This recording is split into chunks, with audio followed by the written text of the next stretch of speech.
We know you have questions, and that's okay. But we have them as well. Of course, you understand. We don't speak of such things in polite conversations.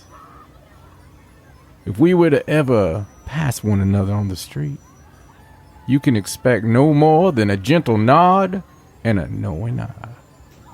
Now, we can't vouch for the validity of all of the stories we collect from others, as we can only swear to these events in which we were a party to. The happenings of our complex and alarming past, the daily occurrences that still we endure, the results of which have absolutely scarred our memories and unlocked our ability to understand the absolute truth. What is the truth? Well, the truth is the exact thing we all claim we want. The truth is the one thing you may curse your own curiosity forever desiring. That fuzzy memory from your childhood. That shadow in the corner of your eye. That unbelievable event you claimed was coincidence. That story your family member told you frightened you as a child. Those lights in the sky. Those knocks from the other room. Well, the fact of the matter is, we can look you straight in your eyes and tell you the darkness shall be respected. The mysteries abound. The conspiracies continue. And the truth? The truth is why we need to talk. Hello and welcome to the Paranormal Sideshow. I'm your host, John Edwards, and joined as always by my lovely wife, Stacey. Hello. And we went full-on Sideshow Southern this week. I would like to blame a book I was listening to. There you go. I was inspired by the voice anyway. Saying, Hoss, we've been listening to Dresden Files. Yes. And man, do we love Dresden. It's so good. It is so good. It's so good. We have made it through, I think, 11 books. Something like that. I think we're on 11. I think we're on 11. No, we're on 12. Maybe. Yeah, we're on 12 because 12.5 is next. That's right. That's right. Oh, we're off count. Yeah. This one just was so good. 12 is so good. It's gone by so quickly. We're at the end. Yeah. We're kind of right at that end conflict, and I can't wait to get back to listening to it. It's been like an action movie. I know we recommended a lot of books to everyone, like the Spellmonger series, which we still highly recommend, as it's our all-time favorite. And I mean, still today I was given just examples. Terry Mancour was asking what characters would you like to see side stories on, and I gave my opinions there. Yes, there's so many. It's a hard choice. It really is. He's really built an incredible world, and that's all you got to do to be one of our favorite authors is chain yourself to your device and nonstop write books. And just put one out a year and make them interesting. Don't do anything else. Neglect your family. Don't watch television. I mean, that's all. That's it. That's all. We don't ask for much. But, we don't like those people that put out those tinny books once every 10 years. Or, we're looking at you, George. We know what you're doing, Martin. Yeah. You don't trust those people with two initials of the same. Two middle initials? Yeah. My name's John A. Edwards. I don't know. What about J.R.R. Tolkien? Oh. Damn you. Damn you. You dirty, vile woman. You got to throw Tolkien in my face. I know. They're making some more movies. Are they? Yeah, they are. Oh, fun. Yeah, like actual films. That's cool. Not something like epics. Yeah, something. Well, I hope it's epic. Right. I don't know for sure because I haven't really looked into it. but I know that Peter, what's his name? Pumpkin Eater? Yeah, the Peter guy. What the hell's the Peter guy's name? Jesus Christ. Like the greatest director of all time. Like, what's his damn name? I don't know because you asked me. Peter so Jackson. Thank you. Peter Jackson. Peter Jackson. How you doing, Peter Jackson? Peter Jackson. Who probably doesn't even like pumpkin. Yeah. Well, he should. He should. So Peter Jackson is actually making it. And I was upset when I first heard that it was going to be Gollum-y. Because, right. Listen, I bought the series again of books just because the Gollum guy does the books. Right. And he just can't beat the freaking guy that like recorded them in 83 or whatever. That it's just, you could, you know, it's like, what is a hobbit? You know, like, I like that version and his horrible singing. Right. Jesus Christ. It's the greatest books ever, obviously, whether you read them or listen to them or watch them, whatever. But damn, this narrator. I love his vocals so much, but I can't stand his... He has no tune. Like, there's no tune to the singing. He's just like, ran through hills on. That's too much. Like, I almost put a tune there. I know. It's sort of like monotonous singing. Yeah, it's so bad, but I still like it better than... Because all I can hear the Gollum is being Gollum. It's like, here's Gollum as Aragorn. Here's Gollum as Frodo. You know? It just bothers me. So I bought all those. I don't listen to them. It's just like, I can't do it. But right. So Andy Serkis is his name. Oh, yeah. Yeah. Sounds like a magazine for, dirty Andys. It's like, have you looked at this month's Andy Serkis? Everybody in the circus is named Andy. It's like, well, it's just men and women. It's a collection of Andys. It's just like, my God. Did you see the centerfold? It was a particular Andy. My God, that Andy. But, because you could have, it'd be fun for a boy or a girl. Right. You have like Andy McDowell. Remember that? There's Andys. Yeah. Andy Griffith. I mean, that's not very fun. Yeah. I don't know if Andy was ever fun, even as a youngster. Was he ever young? I have no idea. I don't think so. It's one of those weird phenomena. Right. That even though you get older, people that were adult when you were young, you can go back and watch their stuff, and they're still older. Right. It's so strange. Because you're never a peer, or even like on the entertainment you watch. I can watch stuff from people that was grown when I was a kid, and I still watch it, and I'm like, oh, Right. It's weird, isn't it? It is weird. Like, you always kind of stay locked in that. It's like meeting somebody you went to school with. Right. And whatever your relationship was with them, whether you were the nerd, you're always going to be the nerd. It's not going to change. The dynamic's not going to change. They can be fat, unemployed, freaking dingling dongs for $1. It don't matter. And for $1? Really? What a good deal. Well, I mean, you just dingle them. I guess. It's a whole thing. Okay. It's only in like outer Indonesia. But it doesn't matter. It doesn't change really, that dynamic. Right. I'm sure there's some examples that it changes. But those people are locked away for a long time. It changed dramatically. Right. Yeah. It's Jeremy spoke in our class often when we were kids, But anyway, yeah. So back to that show, the Gollum-y show. Right. It's not going to be just like, well, here's Gollum. I was like, they already did the prequel. They showed that he was, a murderous little bastard that, I want to drink it, sweetie, or whatever, I don't care. Like, you sound like that. I don't give a damn what you do. I can't stand it. I can't take it. If they'd have given him a different voice, I don't know, like, that's mine, precious. I'd have been like, all right, I can get behind that. Okay, you can have the precious. Yeah, I can get behind that. It's mine. But now it's, oh, I'm going to hurt my precious. You've never liked that voice, because even with old cartoons, if there was a character that had that kind of like... Gloomer. Yeah, that had that voice. Or even the one on the Flintstones, the little guy on the Flintstones or something, when they're little... Yeah. He was a little different than that. He was a different voice than that. I was thinking Glomer, on Punky Brewster cartoon. Yeah. Just anything that had like that little voice, you are always like, I hate that character. That fucking thing. Yeah, I don't know why I don't like that voice very much. I know.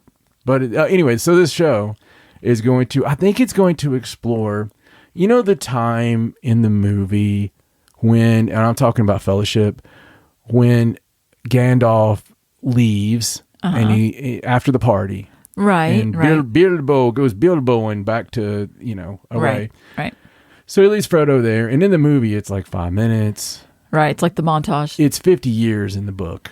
Yeah, where he's researching about I believe ring he's and gone stuff. 50 years. Yeah. Okay. And what it is he goes and finds out, he chases after Gollum. He goes, finds about Gollum. A lot of shit, right? Right. And I think that's what they're going to have is like that pursuit, because I think some of the Rangers help him. Right. He finds out a great deal. He goes to a lot of places, a lot of backstory. I even heard that there's a rumor like Tom Bombadil will be in it. Ooh, that'd be cool. Tom Bombadil, Bombadillo. Going to use my Tom Bombadillo. Yeah. So the Tom Bombadillo is a really lost art. I mean, that should have been a thing if it wasn't. Right. It might be. I've never actually looked. We should have like a fantasy adult store, but different kind of fantasy. It'd really disappoint a few people. Yeah, probably. So I want to go to the fantasy adult store, and they show up, and it's like the Lego, all the products are based on fantasy stories. the Legolas strap on, and, Would they really be disappointed?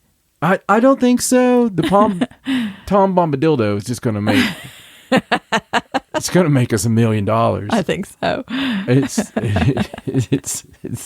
It's pretty magical. He controls trees, Wow. He controls a lot of things. But other than that, I got something groovy. Okay. I do. This is actually groovy. Okay. So I wanted to start a new bit. I was going to do 10. I was going to do a top 10 or a bottom 10. It just depended on the mood. Right. But I instead of a top 10, I've got just a few stories here. Oh, okay. You brought stories? Mm-hmm. Yeah, I brought news. Oh, I thought that was my job. Well, it is. I mean, you have cutting edge, Right. up to the moment, things people need to know tomorrow. Right. Right. While their water coolers or, in their kitchen or talking to their cat, whatever they do. Right. Open road. What kind of news do you have? Well, I went a little more traditional. Oh. No, I went old. Oh, you went the other way. Like newspapers.com old. Oh, I see. Ooh, vintage. Little fun game of... Little vintage news. Little vintage news. A little fun game of use a crazy code word. Code word, Jesus Christ. I wish it was type your code word here. Let's see what you get. Bombadildo. I don't want to see what I get with that code word. Yes, you do. You so do. So extra bonus points if you can tell me Tom Bombadil's wife's name. I have no idea.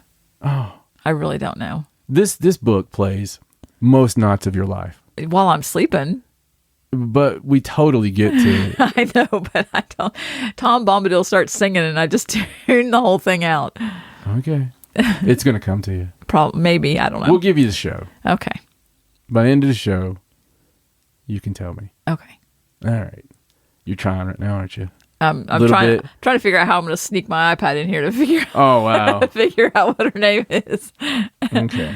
So, what I've done here is just some crazy ass stories, right? Well, Okay. they might not seem crazy to some people because we have a lot of crazy listeners. Right. That's just run of the mill. Yeah. But so they come from a variety of times. I didn't like pick a certain time, right? Right. It's right. hold on a second. I gotta fix my eyes here. All right.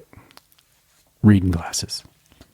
Gotta have them. Well, I do have to have them now. It's a sad fact of life. It just happened all at once. It's like one morning I couldn't see anything. Seriously, that's how it worked. That's the way it goes. The day before, not a damn problem. Right. Next day, couldn't see a damn thing.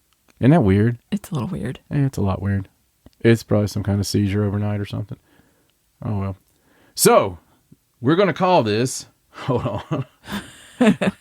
Can't read that word because got these damn reading glasses on with my damn headphones on. It's hard to read that, but the wife likes to laugh when all this happens. Hey, I've worn glasses since I was a child. I'm enjoying this now. Oh, okay. So we're going to call this Read All About It. Oh boy, that's actually nice. Do you like that name? I do like that name. Well, good. Is there any kind of like intro or like music or?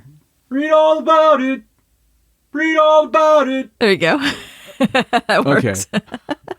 All right. So we're high tech around here. So this is called Read All About It. If you couldn't tell from that nifty intro, I need a dateline. You know. Right. Dateline. Long Beach Telegram. March 4th, 1920. Constant use of Ouija board drives 7 people insane. Girl, aged 15, introduces the device and convinced other 6 of its spiritual power. Wow. Right. Driving people insane in the, when did you say, 1920? 1920. Wow. Okay. March 4th. Long Beach Telegram. Okay. Okay. Martinez, California, March 4th.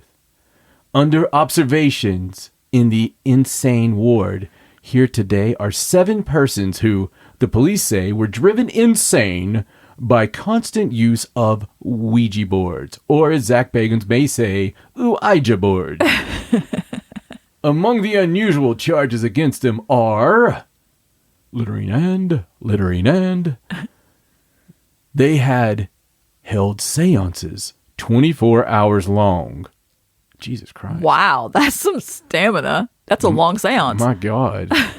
That's a charge, though. I'm charging you for holding 24-hour seances. I mean, that's back when I think they still had cocaine and coke. Obviously. I guess. Okay. Anyway. People don't have that kind of time anymore. They had burned $700 in currency to drive away evil spirits conjured up by Ouija boards. Wow. They could have gave me $700. I'd get rid of their evil spirits. Yeah. Well, just think about that, though. This is 1920. I would guess that's $3,000 today. I want you to look up real quick. $700, 1920. Okay. In whatever year it is. Okay. You keep reading. I'll look. Okay. All right. That they lured little children into their house and shaved their hair, burning it to drive away Ouija board spirits. Well, ain't that a peach? That's interesting. I mean, it's 1920. At least all they did was cut their hair off. I suppose. I mean, but whose children were they?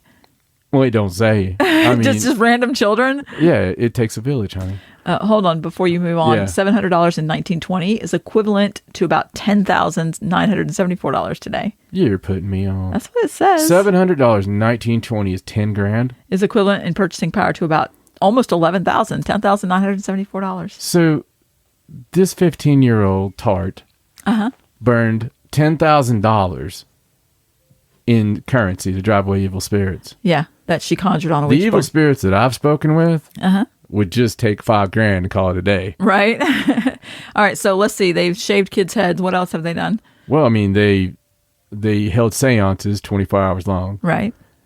You know what? I hope to God, please, Lord, please let the ice cream truck show up on this recording.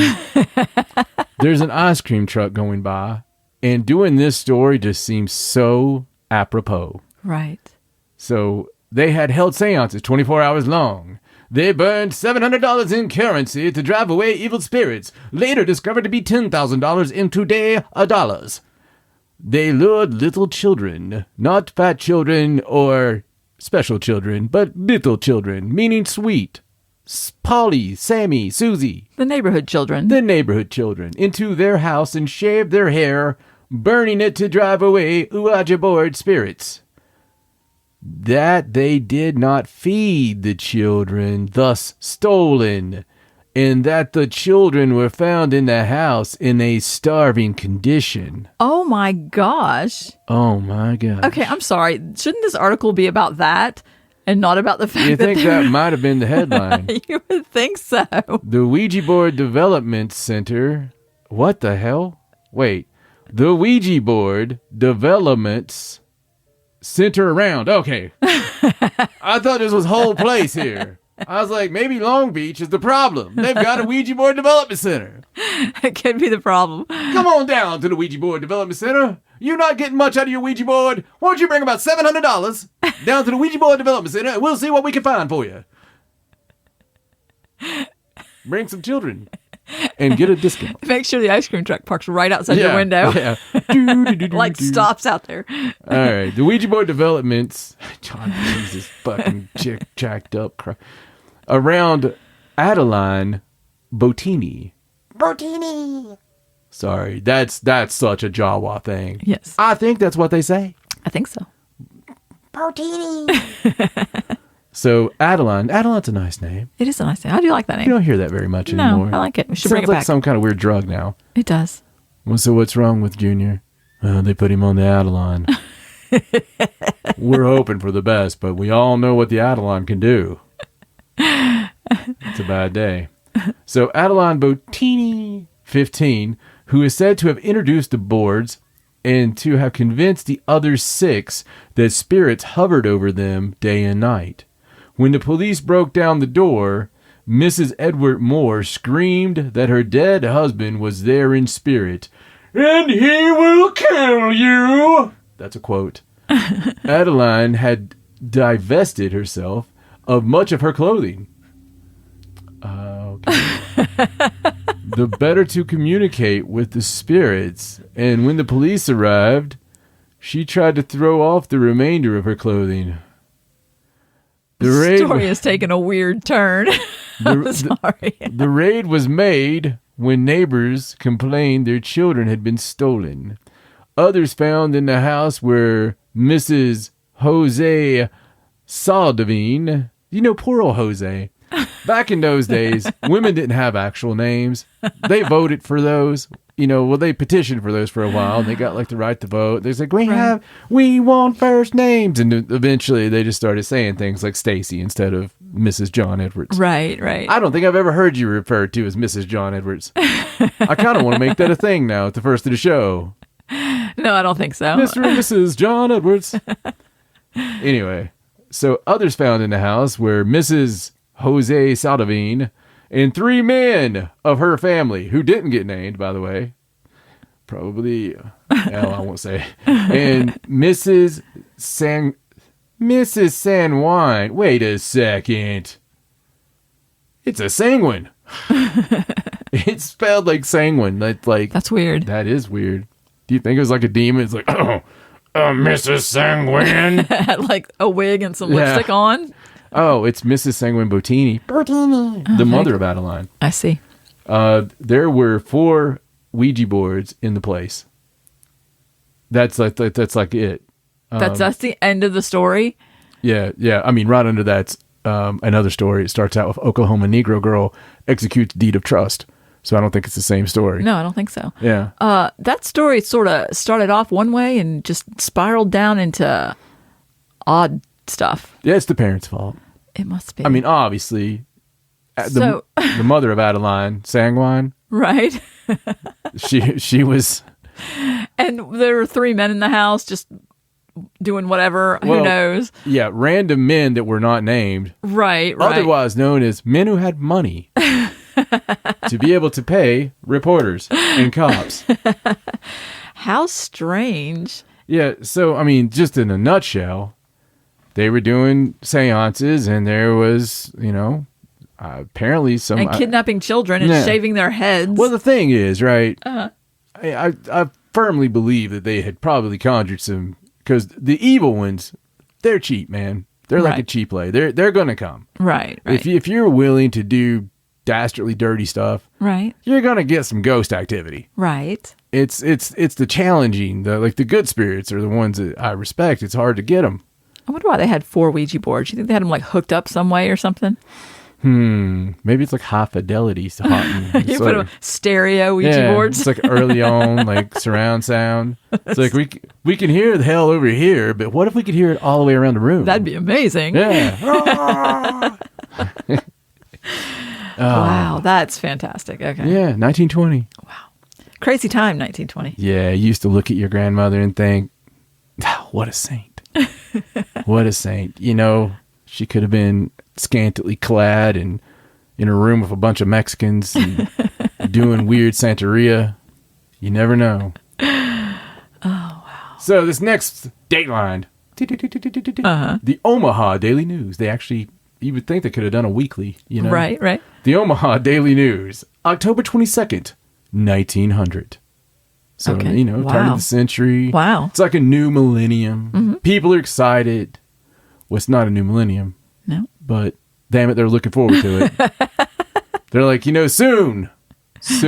Right. But it's 1900, all the less. Nonetheless. All the less? You ever say all the less? I don't think so. There should I think be it's a only saying. nonetheless. Nonetheless. There should be an all the less. You would think so. Yeah. I want to start using that. Like, all the less. I mean, why not? I don't know. People misuse other things. That's true. I mean, there's some out there that are misused bad. Yes. Like a certain careless. Oh, that one bothers me when people say that one wrong. Yeah, what is it again? They say they could care less when Yeah. they mean They couldn't care less. less. I could care less. Well, good. I'm glad that you care. Yeah. Yeah, Just a little bit. I don't want you to care less. So let's just keep this going. All right, girl, and this one is all because, only because, 100% because of a recent story. Uh-huh. If you missed last week's episode, and you missed one like months ago, I'm going to run out there and beat the dog shit out of this ice cream person. So, It's like, look, pal, if those little bastards haven't bought an ice cream cone yet, right. chances are they ain't going to get one. Do you know why I don't buy ice cream from the ice cream man? Because when we first moved here, I heard the ice cream truck come in the neighborhood a couple of times, and I was going to get ice cream, and it drives so fast down the road, like you can't get out of the house. Like if you're not outside, and when he drives by, he doesn't creep along. He just kind of drives really quickly, and he's gone by the time you get out there with your money. Does he have a big perm? I don't know. I've not seen him. Okay. So, Dateline, Omaha Daily News, October 22nd, 1900. Girl wedded to a ghost. Ah, Sound familiar? sounds familiar. Solemn midnight ceremony in a graveyard shocks village gossips. I bet it does. I bet it does. I bet it really does. They're out there with their binoculars watching. Dead lover the groom, Wichita, Kansas. Bessie Brown, yes, Bessie Brown of Cameron, Oklahoma, is married to a ghost, says the Wichita letter to the Chicago Inter-Oceans. They had some really creative names back then. Really did. Furthermore, she and her spectral husband are living together in a 5-room cottage. What do they need 5 rooms for?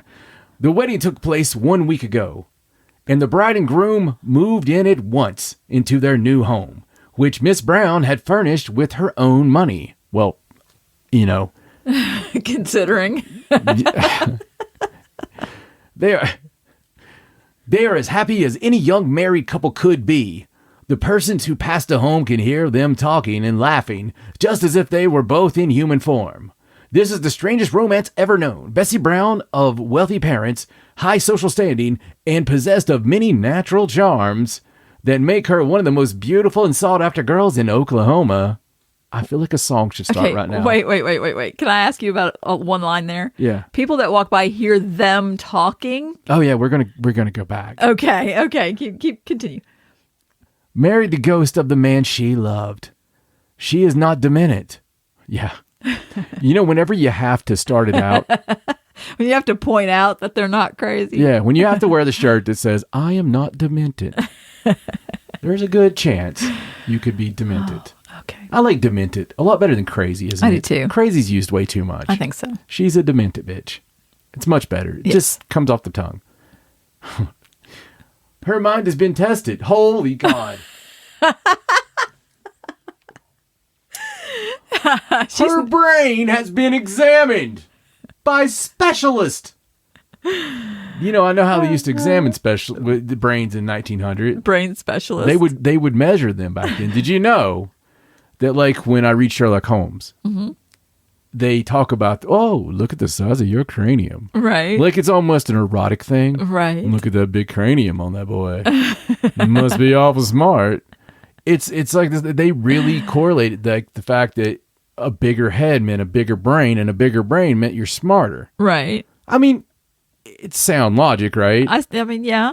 it's funny now. We kind of go for big heads in a different way. I mean, it's like super intelligence is not the first thing that comes to your mind. No. Okay. All right, continue. I'll be good. Her mind has been tested, her brain has been examined by specialists, and her actions have been watched carefully 2 or 3 times. But no trace of insanity can be discovered. Therefore, the parents agree that she must be wedded to an apparition, something which she imagines she can see and know, but which no other human being can recognize. We've been watching her, and we don't think she's demented, but she's talking to a ghost. She's talking to and married to a ghost. You know, you're listening to a paranormal podcast right now. Yeah, I know. Okay, continue. You know, we speak to ghosts. I know. It's just funny the way that was worded. Like, I'm feeling a little attacked right now. Like everything she's doing is perfectly normal. I got you. All right, go ahead. Get triggered. At least we admit that it's paranormal. They're acting like it's perfectly sane. This is what her father says about his daughter's queer actions. Boy, howdy. The father's tale.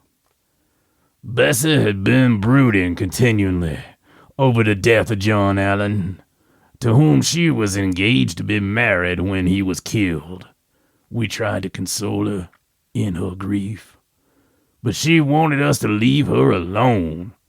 We feared she would lose her mind if she did not stop grieving so intensely.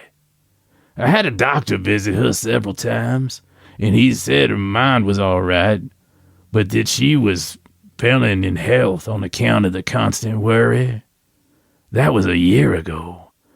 About 6 weeks ago, Bessie brightened up so much we feared she was under the influence of some drug.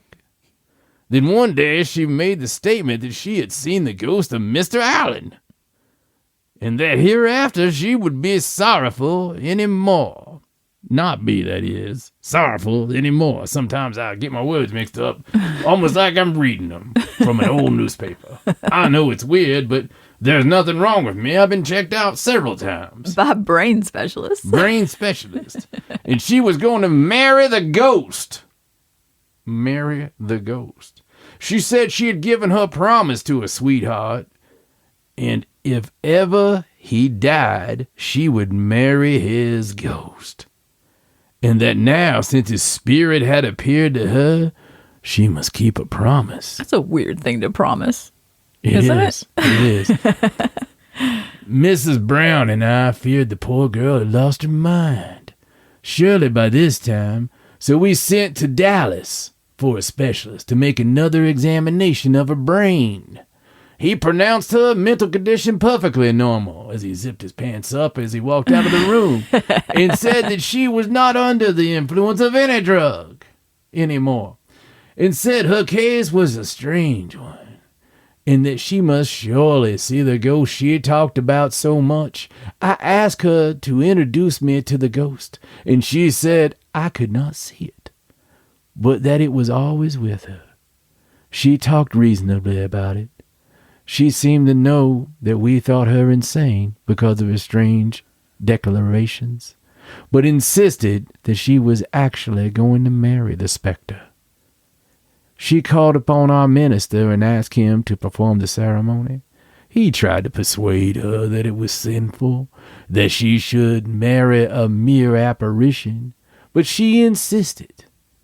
The minister went with Bessie last week to the graveyard where her lover was buried, and at midnight the ceremony was performed, which united her to the ghost of the man whom she had promised to marry 2 years ago, but was killed in a railroad wreck just a few weeks previous to the wedding. I believe, after close study of the girl's actions, that she truly thinks she is wedded to the ghost, and that the apparition appears to her as naturally as if the spirit were still in the body. We are trying to do everything we can to make her forget her ghost, but it seems as if we're going to fail. Before the graveyard wedding, Miss Brown rented a cottage and furnished it for 2. She is now living in it with the ghost husband. She can be seen sitting on the back porch conversing with an invisible companion. and often walks along the street talking aloud to some person whom no one else can see. The town people are so much excited over the matter. They all know Miss Brown to be a Christian young woman and one who would not deceive anyone for the world. Most of them actually believe she is married to the ghost of her dead lover. While the little town of Cameron is disturbed by its ghostly wedding, the town of Stroud is equally disturbed by the appearance of a ghost, which has caused the death of 3 of the enemies of the spirit when it was in the human flesh 3 years ago. Ooh, different story. Miss Jessie Wisdom, the daughter of a farmer living near Stroud, was found dead in a cornfield near her father's house, and 3 young men were afterward. You want that other story? Yeah. So definitely. let's talk about the girl and the ghost. Okay, yeah, let's talk about the girl and the ghost. Then we'll move on to the other story. Yeah. So, I mean, it's a pretty damn compelling story. It is. And you know what? It's nothing saying that she isn't actually seeing his spirit. It sounds like, she could be seeing the spirit. I mean, they talked about how distressed she was, and that's definitely something that could open you up to... It breaks you. Yeah, open you up to seeing. And if it's her reality, who are we? Right. I agree. She seems happy as a lark. Mm-hmm. It's not like she's doing it for... She's rich. Yeah. They said she's well-to-do. Yeah, I like that part about the priest was like, he tried to convince her it was sinful, but he ended up doing it. Yeah, I mean, they're rich. Yeah, because our family's wealthy. They said she's rich and she's got curves and, like... She's desirable. Yeah. And it's like I said, it's not like she was doing it for attention. Right. You know, like... Well, the whole talking loudly thing. Mm-hmm. You know, she walks down the street at night. It said she's just conversing. It doesn't say that she's doing it in extra loud manner. And yeah, but they do hear somebody when they walk by. When people walk by, they hear 2 people talking. That's a little weird. Yeah. That's what it made it sound like. It sounded like they heard them talking, which means to me that sounds like you hear 2 people talking, not just one person talking. It was 1900. Mm-hmm. I wonder what the chances that ghost is maybe not of the same descent. I have no idea. It's the weirdest thing. We thought we saw a shadow figure in there. That's the only time. Oh, I don't know. She married to her. I mean, it's sad that he... It sounded more realistic than the one that's out now. Yeah, the one with the... Yeah. With the woman who married the ghost clown or whatever. The one that's doing it, that sounds like for television. Right. You know, I'm not saying that she could totally have all, but hers sounded weird. Mm-hmm. You know, compared to this. I agree. This really sounded sweet in its own way. But going back to the story of the murderous ghost. Yeah, is this just sort of an extra story added in? Yeah. Because it's not a sweet ghost story, it's a scary ghost story. Oh, fun. So, okay. And I'll go back to it. So while the little town of Cameron is disturbed by its ghostly wedding, the town of Stroud is equally stirred by the appearance of a ghost, which has caused the death of 3 of the enemies of the spirit when it was in human flesh. 3 years ago, Miss Jessie Wisdom, I love that name. That's a great name. Isn't it great? Mm-hmm. Jessie Wisdom. It sounds like a book series there. Mm-hmm. Mm-hmm. Jessie Wisdom. Solves mysteries. Oh, yeah. Absolutely. Mm-hmm. Absolutely. The daughter of a farmer. Good Lord, sorry. The daughter of a farmer living near Stroud was found dead in a cornfield near her father's home. And 3 young men were afterward arrested and acquitted of her murder because no proof of their guilt could be produced. All committed suicide. All those men have since committed suicide. The last one killed himself just outside the church door last Sunday night. Andy James was the first to commit suicide. He shot himself 3 months after the young woman was killed. And 2 weeks after being acquitted, he left a note saying the ghost of the dead woman had visited him and made him take his own life. This so frightened W.L. Morrison, another of the 3 arrested, that he committed suicide 6 months later, giving as the cause that he was continually harassed by the girl's ghost. He denied It's 1900, folks. He denied that the young men had anything to do with the death of the young woman, whose ghost was always after them. Austin Jones, the last of the accused, was naturally looked upon with suspicion as a guilty man because two of his companions had murdered themselves. He protested his innocence, but found many were considered him guilty. Right. Obviously. The law had once acquitted him, so he was in no danger of arrest. He told his companions that wherever he went, the ghost of the dead girl would follow him and taunt him with the death of his former associates. The ghost urged him to take his own life before he was lynched by the people. As he was going into the church door with a friend last Sunday, he drew a revolver from his pocket and shot himself through the head. As he was dying, he said he could no longer endure the taunts of the dead girl whom he had helped to murder. Oh my goodness. Wow. There's a vengeful spirit for you. Wow. They all did it.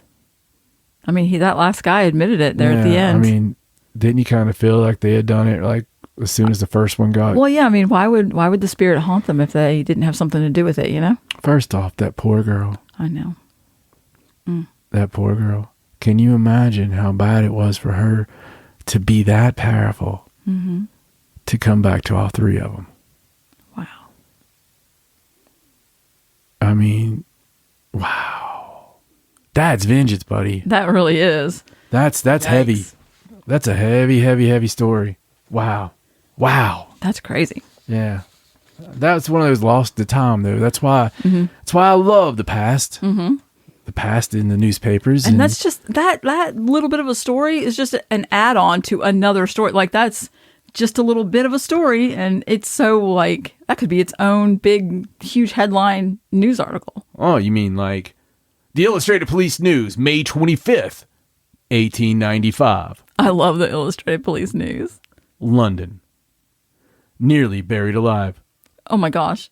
A woman has just had a narrow escape of being buried alive at Limoges. Sorry if I've got that pronunciation wrong there, my little Londonites.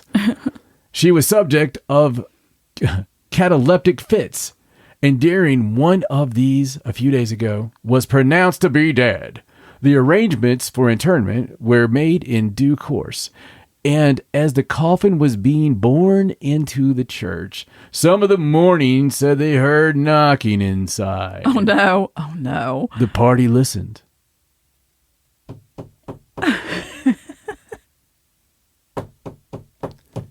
And distinct tapes or taps were heard. Tape would have been really hard to hear. Yeah, I think so. No time was lost in wrenching off the lid of the coffin. It was then found that the woman was alive and conscious, although terribly frightened at the awful ordeal through which she had passed. Oh my God. The spectators, both men and women, were greatly agitated, and many of the latter fainted. A doctor was quickly in attendance, and under his direction, the supposed corpse was removed from the coffin and placed on a litter for conveyance home again. Wow. Boy, she woke up just at the right time. They were having her funeral. Wow. Holy cow. If she had not woke up, like... Well, thank God they didn't do the formaldehyde or anything. You know, like... Right. Wow. Oh, gosh. That's scary. That's scary. Of course, she was very much afraid. Yeah, I wish I would like to be there when the tapping started. And they're like carrying the coffin in, and everybody's looking around and trying to figure out where that's coming from. I'm not dead. Do you hear anything? I don't hear a thing. Just keep carrying the goddamn coffin. There's nothing going on. I'm in fact alive. You know. So. Wow. The Paris New. Paris, Texas. November 5th. 1957. Ooh, 1957. Okay. You got something special about 1957? No, I'm just... Just going along. Mystery object stops car motors. Ooh. Yeah, and that's something. That's something. Lubbock. Gotta love it. Missile engineer, or even a missile engineer, reported seeing a brilliant colored egg-shaped object. That's interesting, isn't it? That is interesting. Which he said stalled autos in New Mexico yesterday. The Air Force started an investigation yesterday into similar reports in this and other areas. Witnesses say a mystery object skipped about the countryside here and near scientific military bases in New Mexico over the weekend. The reported sighting startled citizens, peace officers, and servicemen, but apparently left no concrete trace. James Stokes, 43, an engineer from the Air Force Missile Development Center at Holloman Air Force Base, there you go. Wow. Told news director Terry Clark of KALG that 10 autos were stopped on an isolated desert highway, US 54, between White Sands Proving Grounds and Alamogordo yesterday. His description was similar to one's reporting a big ball of fire fitting about much of this West Texas over the weekend. A huge oval object nearly as bright as the sun was reported seen at White Sands Proving Ground Sunday, hovering near bunkers used in the first A-bomb explosion. Witnesses said other strange lights were seen over parts of Texas, near Chicago, and in Virginia. Clark said the Air Force at Holloman gave him permission to use Stokes' story. He said Stokes told him occupants of cars saw a strange, unidentified object flying toward them from the northeast. He said his radio faded and died, and his engine stopped. He said several other cars were also stalled. Looking up, he told Clark, I saw a brilliant colored egg-shaped object making a shallow dive across the sky to the northeast. Then it turned and made a pass at the highway and crossed it not even 2 miles ahead. Then it moved away toward White Sands Proving Grounds to the southwest. As it passed, I could feel a kind of heat wave, like radiation from a giant sun lamp. But there was no sound. It had no visible portholes, and there was no vapor trail. When I got back to my car and checked the engine, I found it intact, but the battery was steaming. But the engine started with no difficulty. I called officials at the Air Force Development Center and notified them of the sighting, he said. He said the object moved very rapidly, and its surface looked like glowing mother of pearl. He said Alan D. Baker of Las Cruces, New Mexico, shot some pictures of the object. Clark said he was unable to get a statement from Holloman officials and was unable to reach Baker for comment. A spokesman at Reese Air Force Base said yesterday that the representative of the Air Force Defense had flown in from Colorado Springs, Colorado headquarters, probably to cover this shit up. Yeah, I bet you couldn't reach Alan Baker for comment ever again. I bet Alan Baker shot some shots and then, nah. Yeah, shot some shots, baby.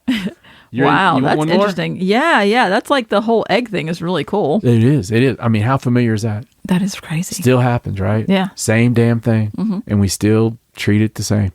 Like we're a bunch of 1957ers. Yep. Anyway. Okay. The Illustrated Police News, once again. Ah, fun. February 21st, 1880. Ooh, old one. 1880. Okay. A policeman and his imaginary ghost. To take a ghost into custody requires a good deal of nerve. Yet even this is not beyond the powers of a country constable in the execution of his duty. Certainly, the annals of the police force do not afford many examples of such captures, but all the more should a story which comes from Boodle be borne in mind by all intelligent members of the constabulary. Oh, Jesus Christ. Us showing how they should behave in the presence of a ghost. The time was early morning, and the place was a cemetery near Stanley Park. Both were therefore most appropriate for a spiritual appearance. In the cold, weird light of a gray and wintry dawn, this constable of Boodle walked majestically upon his beat around and about the cemetery. Suddenly, as if it had arisen from one of the grassy graves, he saw a figure robed in white, flittering over the frozen ground amidst the last homes of departed parishioners. or even parishioners. That it was a ghost could not be doubted. For who else would walk about in a frosty churchyard upon a winter's morning robed in white? Besides, it was not walking. It was fluttering around. In what unearthly way to which ghosts alone have always been accustomed to do. The constable of Beetle paused and considered his position. He would not run away and call for assistance. No, that was hardly needed. Though perhaps there might be other ghosts coming from behind. For instance, for being looked into strange and something came closer. But feeling his, truncheon, I would imagine that's his weapon, safe beside him. Right. He bemused. There's a lot of words that are hard to read here that aren't words anymore. They're just not there. Yeah, it's an old paper. Yeah, it really is. It really is. So basically, I'm going to go by a whole lot of this. The country constable bethought himself of all this and turned over in his mind the naughty points as to how best a ghost could be held, whether handcuffs were of any use, and iron bars would keep the thing in custody. It would be a good story for the rest of his life, and such a capture might indeed help to prompt promotion. So it's going to help get you promotion. Yeah, you go back and tell him you caught a ghost. Go ahead. So the official mind quickly went from the position of affairs. Meanwhile, the ghost, still flitting aimlessly about amongst the frozen graves, came gradually nearer to him, pressing his helmet well on. Okay, well on. Pushing on his helmet? Yeah, I got you. Okay. Shaking his belt into good order with one hand upon his truncheon. Yeah, it is his truncheon. And the other raised to the top of the thing upon the shoulder, as is usual when making an arrest. The constable stepped forward, ready and to discharge of duty, to face even death itself. With the first touch of his finger, the ghost fell down. What the hell? With the first touch of his finger, the ghost fell down, doubtless awed by the majestic manner. Wonder who's telling this story. Yeah, really. But when he came back to look at the apparition, he had so startled, his surprise grew greater even than before. It was not a ghost, but a real living woman. A lady in the scantiest attire of her nightdress. Truth is stranger and more surprising than fiction. And though the constable of Boodle was ready to take a ghost into custody, he was far more puzzled to know what to do with a lady who walked alone a churchyard in such a flimsy garment upon a frosty winter's morning. And boys, let me tell you, it was frosty. She was asleep too, and would not wake, even though he lifted her up tenderly into his arms. Who's writing this story? Okay, continue. Here was a situation, terrible though true, dreadful yet dramatic. The official mind sought in vain for some explanation until it dimly dawned upon him that this was a case of sleepwalking. And even more awkward than that he thought she had been a ghost. There was nothing to guide him to such a condition of affairs, no rules or regulations. He could not charge her with anything if he took her into custody. So at length, the constable roused the lady to a waking state, which you should never do. Right. Who shall describe the awakening in a nightdress in a frozen churchyard and in the arms of a policeman. Yet there was nothing very strange after all. The lady had been dreaming, she said, was doubtless inclined to somnambulism. And having once left her bed and her house, she had wandered on along the road, not knowing whether until chance led her to a cemetery and threw her upon the protection of a sleepless and vigilant constable. So it ended. The lady went home to bed once more, and the heroic policeman was, we have no doubt, well rewarded for his courage. What? Wait, what a minute. What's that? Oh, my God. Wow, Yeah. that's funny. So there you go. Oh, what's that? Oh, old newspapers are great. They're the best. Read all about it. Man. That's our first ever read all about it. That's and fantastic. you guys let us know if you like it, if you dislike it, Right. something to change, want to make a different name for it, you can submit it. Yeah, just let us know. Yep. Let us know that. But I think it's about time for some modern news with Stacey Edwards and Paranormal News.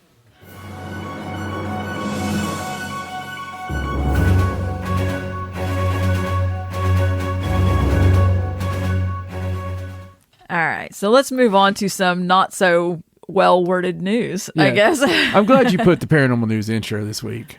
Oh, yeah. Well, Yeah. it was missing last time. It was. There was something just not right Just without not having right. that in the middle. Yeah. I like it. Okay, good. Glad you played it. All right, so let's start this week's news with a bit of an update on something we talked about before. Do you remember us doing a story about the orca whales and how they've been attacking boats? Yes. Yeah. Yeah, and it's so strange. Crazy. Yeah. So apparently that's started again this year. And because it always starts around in May. So the one that started this year was on May 12th, a group of orcas snuck up on a 50-foot sailboat and dove at its rudder, damaging the Alboran Cognac, that's the name of the boat, and causing a leak that eventually sank the boat. And the 2 crew members were evacuated to a nearby oil tanker. So this is something that's been happening now for the last 5 years. The killer whales have just been ramming, and in some cases even sinking, expensive yachts and fishing boats and motorboats and things like that. Wow. So back when we first started talking about this, because it was really odd, when we first started talking about it, I think that the theory back then was that the attacks were about revenge. Like there was some kind of story going around that suggested that it was being led by older female orcas, and it was revenge for harming some of the babies or something like that. I can see that. Yes, I and can so believe it. I mean, I think back at in 2023, like that was a huge story. Let's get him. And there was a lot of news reports that went out about that, but supposedly they tracked that down. That never actually happened. That's not something that was correct information. It's a good story. So in the face of all that incorrect information, we have this news story now where some marine biologists published an open letter saying that they didn't believe that's what happened with these orcas. And so they started doing a study to try and figure out what the real cause is. And they believe that they've come up with a reason. They believe that the orcas are ramming boats because they're bored and playful.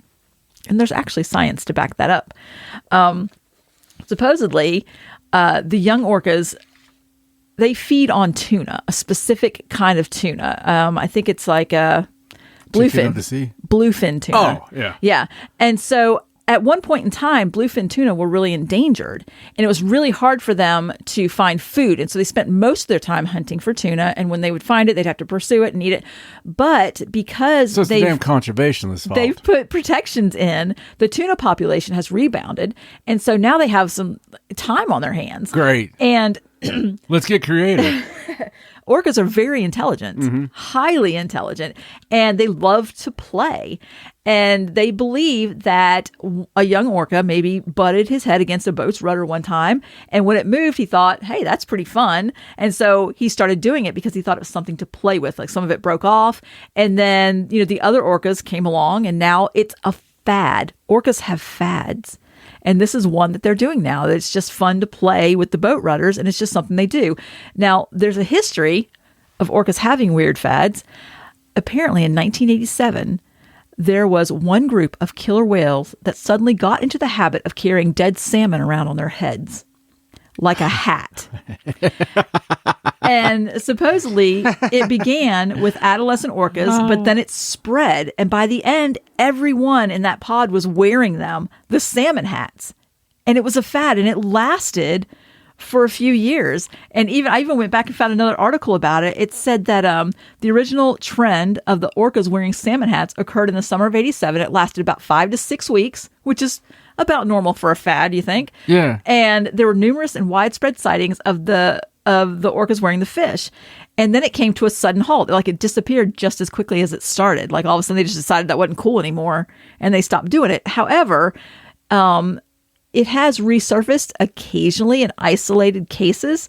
I think it made a comeback like in 2022 for a while. Wow. So they think have like some grandpa was telling a story. Yeah, and the other kids are like, let's try that.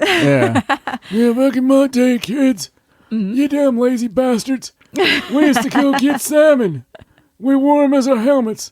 They called us the Atlantic Angels. Right. We invoked fear. Salmon used to shit their pants anytime we got near. They were afraid of the salmon hats. So they believe that this is just now the new fad. That they're just playful, and so we'll make a salmon hat out of you. They've given sailors in the area, because it's just this one particular group, and it's only about 15 or 20 of the orcas out of this one particular group. We make a big, gigantic playground. Like a floating playground. Right. That has a bunch of fun stuff to bump into and does things. Right. I'm serious. No, like a floating type thing. That's kind of like they have floating bridges. They have all that crap, right? Right. Why not just have a floating deal for the whales? Rudder sticking off of it. With something that's not dangerous for them to bump into, but yet will emit a sound or some kind of something. Some kind of fun things. Right. Or even drops out food they like to eat. Oh gosh, you're going to start like the first whale amusement park. Can you imagine if they hit this thing and then whatever they like to feed on, it drops some of those and stuff, and then they get that. And they'd be like, why is the entire whale population over here? If they do it heavier or harder, they get more food. So the boys get competitive. Oh, yes. That would happen too. And then we could just keep them, occupied. Right.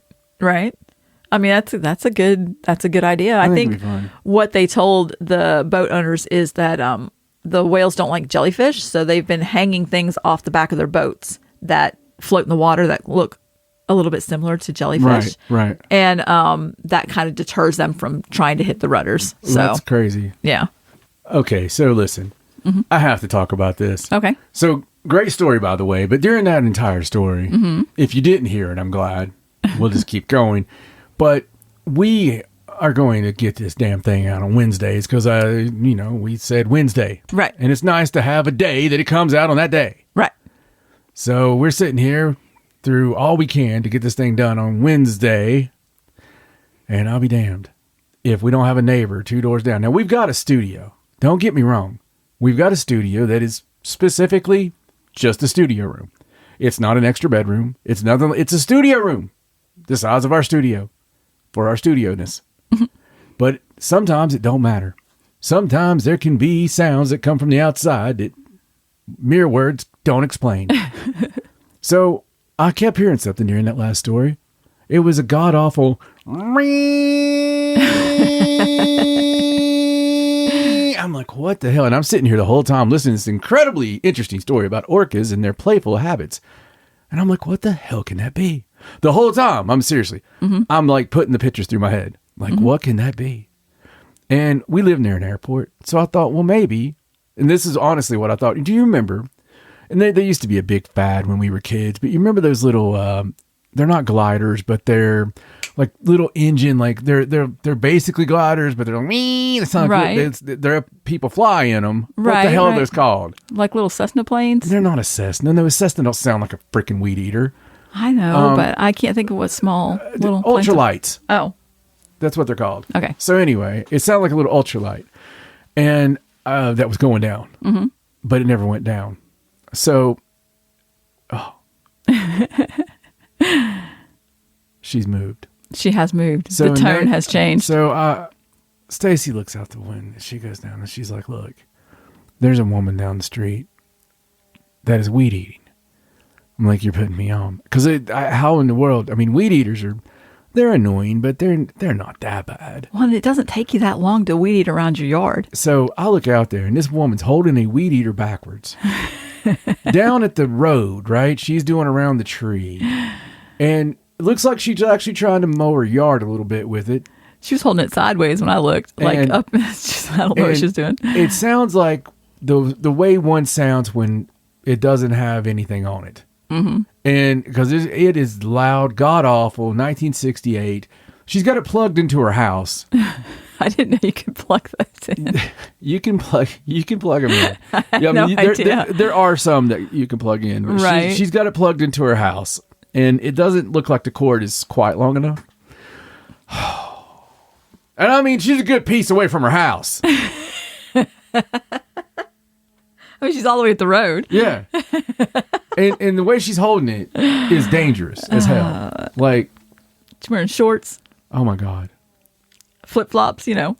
She looks like a woman who is either mad at her man and is like, I will go do it my damn self. Right. Or I was under the impression most of the people in this neighborhood, like us, pay somebody to come do their yard. Yeah.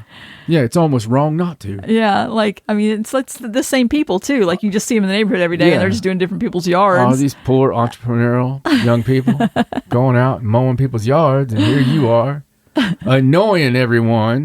Right, they can come do our yard, and, you know, it's quick, and I'll pay them to do hers. Yeah, you don't even know they're out there. Yeah, just see what it would cost me. Right, you just get on the street and take care of that, please. Yeah, all right, well, let's move on to the next story. Yeah. That's a story from Japan. Okay. So Japan lawmakers are creating a group for their government to probe into UFOs. Well, I thought we already had a group in Japan for that. Apparently, Japanese lawmakers just met recently to create a nonpartisan group that will ask the government to establish an organization to investigate unidentified aerial phenomena. Wait a damn second. Keep going with your story. I got to look something up. The lawmaker group will be chaired by Yasukazu Hamada, who is the parliamentary affairs leader of the ruling Liberal Democratic Party. Hey. And the former environment minister, Shinjiro Koizumi, I think is how you say that. I'm not sure. Also from the LDP, will serve as Secretary General. So the group's going to hold its founding general meeting on June 6th. And they're hoping that all the parliament members of all the parties will join into this. So they're hoping that because, you know, everybody, like we have the supposedly counterpart to do it. Right. What is that? And well, I knew I remembered it. In 2021, the UFO research lab opened in Fukushima, and it aimed to solve the mystery of local sightings. It was the International UFO Lab, which claimed to be Japan's only research institute for unidentified flying objects, was established in that city on June 24th, World UFO Day.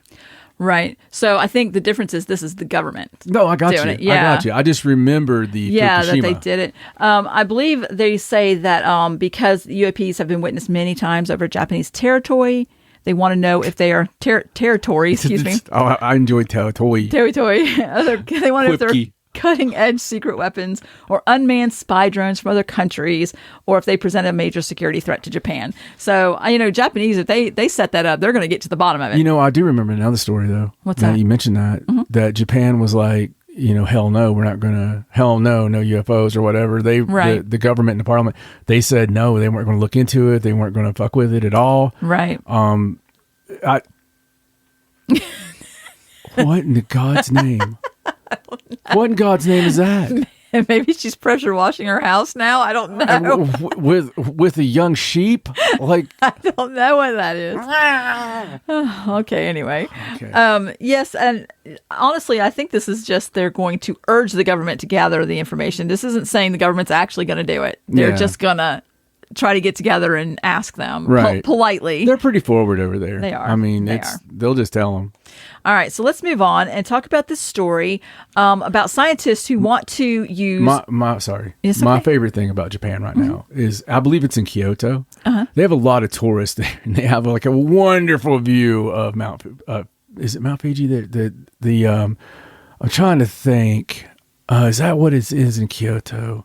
I don't want to get this wrong, actually. Right. So go ahead and start your story. I'll look for mine. Okay, well, this is about scientists that want to use nuclear-powered UFO detectors, handheld ones, to lure aliens to Earth. Oh, my God. So this is a scientist, a professor of physics at the University of Albany named Kevin Nuth. He was delivering a speech a while back at the Soul Foundation in California, and he claimed that they're trying to figure out how to make mini handheld nuclear reactors, and claims that they are already being patented. So because they've settled on the fact that UFOs have an interest in and an ability to detect nuclear weapons, some of them even underground in bunkers and storage depots, that they feel like using this kind of like nuclear fission or whatever would attract them and lure them to Earth. Why they want to do this, I'm not 100% No, sure. that seems like it doesn't say. crazy talk. But he's saying that his colleague has developed a new technology, which is basically a handheld lithium-powered nuclear fission reactor, which he is now patenting. And, that it's not it sounds radical, but it's not a new idea. And that's what. Did you say his last name was Johnson? It should be. Kevin Nuth. Now, he didn't give any details about Kevin Enough? No, Nuth, like Knuth, like Nuth. Knuth. Yeah. Kevin Knuth. Yeah. Yeah. He didn't give any more details about the plan, just that they're trying to patent the equipment. And somehow this says they want to install it in space somewhere, but I don't know why it would have to be handheld if that was the case. I'm not really sure about that because there's no plan details. Let's put old Knuth up there but with an it. Interesting It's handheld idea. now, Kevin. It's handheld now. You hang on to this, Kevin. Let's shoot you up into space. Can you okay? hear a Kevin scream in space? All right. Well, while we're speaking about UFOs, let's talk about Gary Nolan, Stanford professor. Can I tell you my story Gary. first? Oh, yes, the Japan thing. Yes, I'm sorry. The Tell Japan us. thing. Mm-hmm. Hi. So Mount Fuji view to be blocked as tourist overcrowd popular photo spot. It's one of my favorite things I've ever seen in recent years, even though a gigantic portion of Japan's economy is made from tourism. Mm-hmm. I love the Japanese people because they'll get to a point where they're just like, fuck off. Yeah. Because you rude bastards. Right, right. And they are. They're probably littering. What I was remembering from Kyoto was Kyoto has a lot of traditional events and stuff where, they'll dress in their traditional garb and whatnot. And they would have geisha walking down the street and tourists would come up and touch them and grab them. Oh my gosh. And just touch them. Oh God. I got mad just hearing about it. Yeah. How rude is that? And then we had some influencers that went over there and would do like those stupid, like, when they play tricks on people and stuff like that to the Japanese people who are not that kind of people. Right. And so they actually threw one dude in jail. Good. Yeah. Good. Yeah, because some people were up in arms. I'm like, no, that's what we should do here. Yeah, that's rude. I think about that kid who the guy came in there and said he was Mr. Beast, or with him or whatever, and said you just won a shopping spree. And it was like a little special needs little boy, and he was cute and chubby, like 10 years old, and he didn't win one. They were just doing that. They were like, ha ha ha, you idiot, or whatever. That's horrible. After he got the toys. That's horrible. Yeah. Yeah. Terrible. And the guy was like, I never said I was Mr. Beast. Like that part mattered. Like, right. It was the part that you came up and said, you've won a shopping spree. Oh, you shouldn't watch people like that. That's awful. And, oh no, that guy should have been, Yeah. Okay. Anyway. Shetland ponies. Continue. Shetland ponies. Yes. Okay. So this is another thing, kind of like Kyoto put up a thing for no tourist during certain times. Like they've got like almost like feeding hours for like gorillas. Right. Because that's how people are. But, and if you've never been to Japan, there's not a more respectful place on the planet. You can go to their subway and it's spotless. Right. There's no trash anywhere. You don't just throw trash down. You pick it up and put it in a container. Everyone is respectful. Everyone, like they have car parks there where people can share ride. Like you park the car and you use your app. And, you go get it and it's got the key under the thing and you just get in there and drive and because you picked that car or whatever. Right. Things that wouldn't work the same here. Right. It just kills me. I mean, sure, they've got some things that may be a bit too much, right? Right. But I really long for that respect. Right. Anyway, so Mount Fuji, this is the best. You got to see this video later. Mount Fuji view to be blocked as tourist overcrowd popular photo spot. A huge barrier to block views of Mount Fuji will be installed at a popular photo spot by Japanese authorities, exasperated by crowds of badly behaved foreign tourists. Construction of the mesh net, 2.5 meters or 8 foot high, Wow. and the length of a cricket pitch at 20 meters will begin as early as next week. An official from, now this is a crazy town name, but it's Fuji Kawaguchiko. I love it. But Fujikawa Guchiko town said on Friday, "It's regrettable we have to do this because of some tourists who can't respect rules, leaving litter behind and ignoring traffic regulations," he told Agence France Presse. It is the latest direction action in Japan over tourism after residents of Kyoto's geisha district banned visitors from small private alleys this year. There you go. See? Record numbers of overseas tourists are traveling to Japan, where the number of monthly visitors exceeded 3 million in March for the first time. Wow. Mount Fuji, Japan's highest mountain, can be photographed from many spots in the resort town of Fujikawa Guchiko. This viewpoint is particularly popular because the majestic and active volcano appears behind a Lawson convenience store, which are ubiquitous in Japan. Due to this visual juxtaposition, reputation is spread on social media that this spot is very Japanese, making it a popular photo location, said the town official who declined to be named. The mostly non-Japanese tourists are overcrowding the stretch of pavement next to the Lawson shop, he said.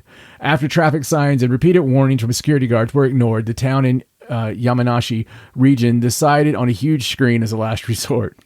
The measure is also meant to protect the nearby dental clinic against tourists who sometimes park without permission and have been seen climbing on the roof of the clinic to get a perfect shot, the official said. The town wished it had not been forced to take action, the official said, adding to the current plan was for the screen to stay up until the situation improves. Japan has been a booming tourist destination since the pandemic-era border restrictions were lifted, and the government has been working hard to boost visitor numbers, but this has not been universally welcomed, including in Kyoto, where people have complained of snap-happy tourists harassing the city's immaculately dressed geisha. This summer, hikers using the most popular route to climb Mount Fuji will be charged 2,000 yen each, with numbers capped to ease congestion. Other destinations are struggling with over-tourism. On Thursday, Venice began charging day trippers to enter the city, while last week, tens of thousands of people across the Canary Islands called for a freeze of visitors. Wow. Yeah, and that's this story's from April 26th. Wow. That's great that they're building that. You're not going to take a picture from here. Yeah. Yeah, it really is a cool, It's very Japanese. Because sad that they had to do that, that's like though. their 7-Eleven. Yeah. So it's yeah. like the 7-Eleven with the Mount Fuji mount. Right. It's, but I would rather just have a picture of the mountain. I mean, dude, you can see Mount Fuji from anywhere. Yeah. Strange. But people are they're just so disrespectful. I know, it's awful. Yeah. Oh, all right. Anyway, well, let's talk about Gary Nolan. Stanford professor Gary Nolan. He recently went on the UFO podcast. He was a guest on the UFO podcast, or that UFO podcast. Excuse me. It's called That UFO Podcast. Yeah, there is one called the UFO podcast. Yeah, sorry. I want to have the correct one. And he was talking about a phone call that he received that discouraged him revealing too much about the U.S. government's UFO program. And this isn't something he's even mentioned before. Now, apparently Lou Elizondo made some remarks, and I don't know when this was. Like, I remember hearing about this, but I don't remember when Lou Elizondo made these remarks.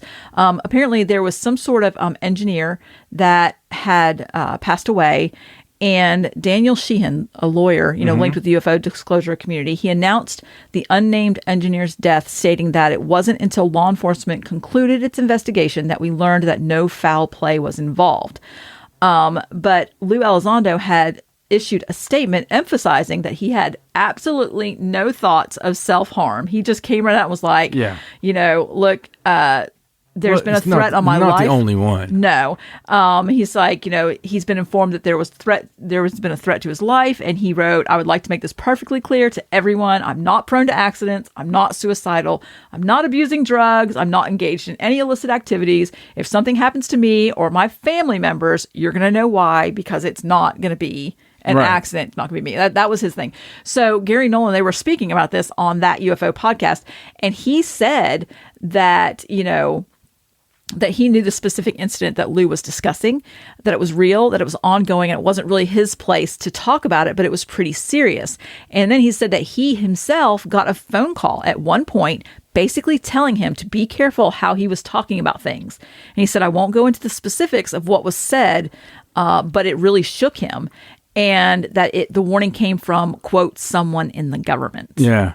So that's something that is still happening. They're still getting those warnings. Be careful black, what you say. He was pasty. He drove a car out of time. It was a phone call. So it's interesting that even with all the openness and the UAPs and everybody discussing it, that there's still that secrecy. There took a sharp left like a couple of months ago. Yeah. And you can see it happening. So we were having, a lot of disclosure. They were overran. They didn't know what to do. They weren't ready for Grush. Right. They just weren't. And he come in and a lot of our policymakers and lawmakers are actually on our side. Right. Absolutely on our side. And so they wanted truth. They wanted disclosure because of looking at it from the aspect of it's a threat. If you assholes really don't know, then it's a threat. Right. Because these things move faster. They move sleeker. We can't keep up with them. We don't know when they're coming. We don't know where they're at. We don't know when they're coming. But they're all over our skies. And you don't act like you even care. Right. Well, wait a second. We just found out you do care. And you've had all these other groups that you've made secretly with funds. Lots of funds that are not accounted for. All of them are not accounted for because you got the black budget stuff, and then they do the third party crap where they'll get some group out there that does it for them, and they pay the third party. Right. It's just smells of conspiracy and reeks of corruption, and God only knows when money changes hands. Even if you are doing that, and even if you are acquiring UFO materials and off-world stuff, you're also pocketing this stuff. I mean, it just happens. Yep. And being in someone who has dealt with that side of people in a business in a smaller form, I know what people do when they are in charge of any amount of money. Right. And it happens more than it doesn't. So I can only imagine, and they had real questions, but then they started getting shut down a couple of months ago. They started, coming out and saying this, saying that. And I don't know. It's as frustrating as it always has been, except the difference is now there's no question that there's something. There's, before there was a question if there was something. Right. There, even though there was those of us that had seen it, those of us that had experiences, those of us who, with family members, had experienced abduction and experienced, life-altering, life-changing things that they still tell you you're crazy about and make other people do it. And, even though with all that crap, they were still keeping it, from now they've come out and they've had to admit some of the stuff. Well, it's not ours, Jim. Well, if it's not ours and it's not theirs, at first they were trying to be like, well, it could be Russia. Well, we've seen what Russia's capable of. I mean, not quite as much as, as they let on. Right. So I don't know, man. It's obviously, and I know they've went, have you noticed the big shift to interdimensional and demons and angels? Yeah. Like it's almost like the main thing now. Right. Like it's not aliens. Look over here. Yeah. I mean, they still scoff. Like they just don't want to say that it could be something from another world. Right. And they would much rather go, well, aliens. It's more than likely us from the future coming back through, another dimensional hole in some 10 million year old rock, because that makes a lot more sense than another civilization that was a little ahead of us. That was able to, learn how to travel, or even us in the, that escaped and then came back to seed this planet. I don't know. It's really insane. It is insane. But all right. Well, last UFO thing I'll mention is, do you know they have an app? It's called Enigma Labs, and there's an app that you get on your iPhone, and it tracks UFO sightings. You report your UFO sightings there, and you upload videos. Well, they've just now launched website. An actual website with web pages that have all the same information. So for people that it's a great app, by have the way. The app, yes, everybody should get it because it's got videos, it's got sightings. You can pull up the map. It's super friendly user interface. It is. I went to the website and I looked, and it's actually really simple. You go in and you just pick. You have to pick the United States first because it's every country, and there's an A to Z list there. You just go to the United States, you pick your state, and it'll tell you how many sightings have been reported. When you click on your state, videos pop up, and you can see the videos that people have uploaded, and it's really interesting. And right now, the top states that have reported to that website, California is the top one, I guess, because it's the biggest state, but thousands for every state. So it's very interesting. Definitely a good place to go and get. It'll even tell you how many sightings were of each shape. And I mean, that's tons of information. Oh, it's everything. Tons of information. It's a really great site. So I just wanted to mention that it's not just an app now. You can actually get to it online. It's just called Enigma Labs. You just look it up. It's great. And it makes it much easier for the Men in Black to find you. Yes, it does. Yes, it does. All right. So let's just move on to this next story about an Ohio billionaire. Oh, I love Ohio billionaires. Yes. This Ohio billionaire, he's from Dayton, is planning to take a sub to the Titanic to prove that it can be done. Did he not see? He did. Okay. He did. So according to the article, Dayton real estate investor Larry Connor said he and Triton Submarines co-founder Patrick Leahy will take a 2-man submersible to the wreck of the Titanic to prove the industry is much safer. Now, this is a quote, "I want to show people worldwide that while the ocean is extremely powerful, it can be wonderful and enjoyable and really kind of life-changing if you go about it the right way." So Did they send some test subjects down? Well, the Leahy designed a $20 million submersible, and he's confident that the vessel can make the voyage to the Titanic multiple times. And their thinking is that because they were critical of the OceanGate submersible, they claim that the CEO from OceanGate, his approach was really predatory, and that he rushed it, and that he didn't get any of the proper certifications. Like, he didn't have companies come out and certify his submersible, and it was not made correctly, and there were issues. And so they believe that if it's done correctly and with all the proper certifications, that it can be done safely, and they're going to do it. Okay. There's not a date for it, but I don't think it's a good idea. Is his wife behind it? It does not say that his wife's behind it. No, I think it's a great idea. Could you sign this? Yeah, just a couple of signatures here. Just and have so much. Oh no, you're not taking the kids. No, not this time. You're gonna have to go by yourself. Yeah, just a couple 10 times. Oh, all right. So let's go on to this story from North Carolina about a North Carolina? Peculiar. Wait, what's that from? I don't think it's from anything. Okay. It sounded familiar for some reason. Okay. That's what I do. He found a mysterious object from space on a remote forest trail as he was walking. So Justin Clontz. Clontz? It's a weird name. Clontz. Clontz. He's a groundskeeper at the Glamping Collective campsite. A bunch of weird glamping. It sounds like something you do, like something like, you know, how the kids go glamping. Yes, you do know what glamping is, don't you? Yeah. Yes, okay. I didn't know if you knew it was a real thing. Yeah. It's weird. He was shocked when he came across a strange charred object along the nearby forest trails. It's an inch thick, about 3 to 4 feet across, and it was so heavy and unwieldy that he had to resort to using his lawnmower to tow it back to the campgrounds. It's very odd looking. It's a rectangle. It's got a lot of circles on it. No idea what it is. He said he believes it fell from the sky and possibly even from space. And it says it looks like it has some kind of like charred like fabric stuff on it. I don't know. It's very strange. He used to be the pilot. Glim.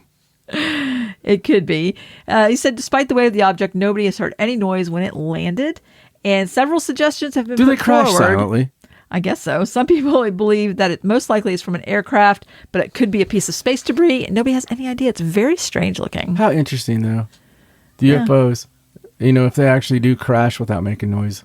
Oh, I don't know.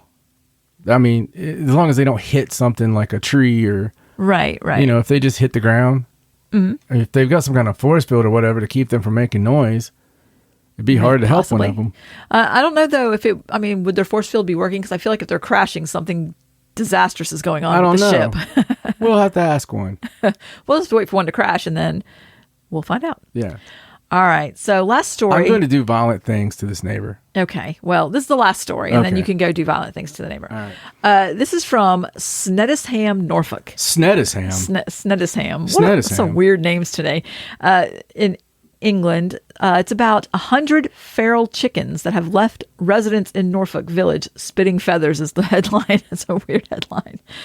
So these dwellers in Snedisham, Norfolk, claim that their life is being made hell by the swarm of chickens from a nearby wood that come down to their neighborhood and cause problems. And not only have the chickens been causing problems, now there has been an influx of people traveling to see the birds Well, of course. because they want to see the 100 feral chickens that are Yeah, I swarming mean- down the neighborhood. And they're leaving food for the chickens, Oh, my God. which is now attracting rats. Oh, my God. Is it feral rats? I think all rats are feral, aren't they? So villagers have been raising the problem with the council, who is threatening to remove the chickens. They have no idea who these chickens belong to or where they come from. But some of the residents say they have to put earplugs in at night because you can hear them all hours of the night. And it's just such a hassle and a pain in the butt. They come in a your bunch of garden. cocks. They dig everything up. People are leaving. Somebody said that somebody came and left a quart of pink prawns for the chickens, and that the rats are now getting quite sizable around the area because of all the food that's being left out.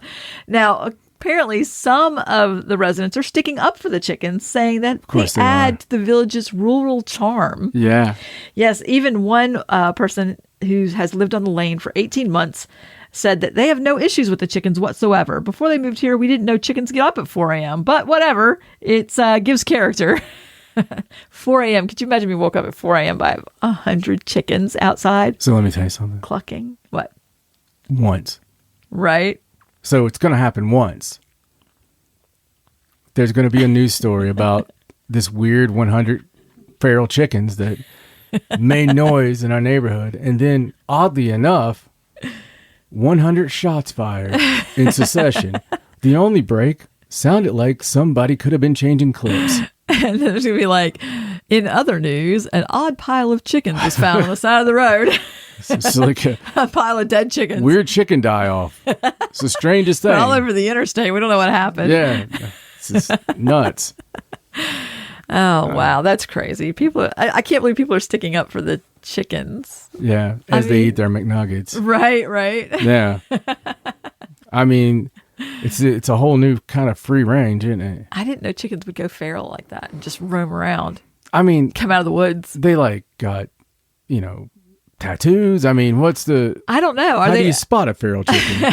What's the actual difference? Are they just? I mean, no. Feral just means nobody owns it. It's a wild chicken, I think it's a bit more than that. I guess. I think that's when they went, because when a cat grows feral, which is happened in some places, like around certain places that have been abandoned by humans. right. You've got feral dogs that They're mean. yeah Yeah. yeah. I don't know. Maybe the chickens are just like laying. You think they're laying eggs on people's yards, and I mean, I don't know. I don't know. Is don't know what's is it happening. bad eggs? I Is that don't where know. it comes from? That's a bad egg there. The eggs have tattoos on them. Yeah, yeah. It's just already. It just says mom with a heart. You gotta watch out for that shit. No, it's nuts. Well, thanks for the chicken You're welcome. shit to end it with. What a wonderful way to end it. And you know what? Just wonderfully better than everything. What's that? That bitch stopped mowing Now, the right second now. we're ending this. Thought you'd like the good chicken story. Kind of goes with the neighbors with the weird chickens. Yeah, I got Yes. some feral chickens right now. I swear to God, she sounded like a feral chicken. But for my lovely wife, Stacey, join us on our socials and like get on there and say hi and all that good stuff. At Sideshow 97. There you go. So we'll tweet it. We'll tweet at you. We'll give you some tweetage because it's not tweeting no more. But I like saying tweet. What do they call it now? Xing. Really? I don't know what they call it. Posting on I X. guess because you can't say tweet anymore because it's not Twitter. I mean, I guess you can say tweet, but I guess you can say you it's called Xed. Xed. You know? Exiting? Is it exiting? Well, I don't know. It's exciting. I don't know. Okay. Xed. I don't know. When you say I Xed, it sounds like you went to go see your old lady, your previous old lady, and for some carnal knowledge at like 10 in the morning on a lunch break. You know? Where you been, John? I Xed. Oh. Except you'd have to know my exes to know there's no fear of that. No. Ever happening. It'd be hexed. For my lovely wife, Stacey, I'm John. So long from the Sideshow. Good night.